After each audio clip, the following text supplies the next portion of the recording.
আচ্ছা, তো এটা হচ্ছে আমার কানেক্ট করা হয়েছে। এখন হচ্ছে আমি বুঝতেছিলাম না কিভাবে কি করা লাগবে, এখন এটা দেখতেছি। Long press for 10 second and আচ্ছা না, long press for 3 second to turn it on. তো আমি 3 সেকেন্ড অন করে ধরে রাখলাম। হ্যাঁ, টার্ন অন হয়ে গেছে। এরপরে হচ্ছে ঠিক আছে, বুঝতে পারছি। ট্যাঙ্ক ক্যাপাসিটি, হ্যাঁ ঠিক আছে।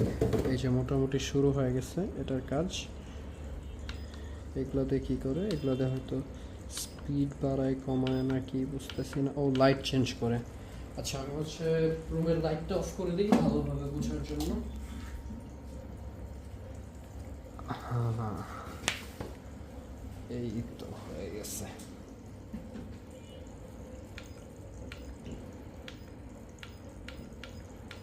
ও, এটা দিয়ে ব্রাইটনেস কমায় বাড়ায়।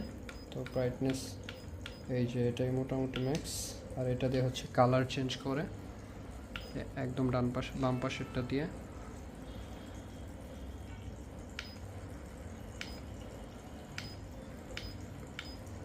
তো আমার কাছে এই কালারটাই বেস্ট মনে হইতেছে, এই কালারটা আপাতত চলতে থাক।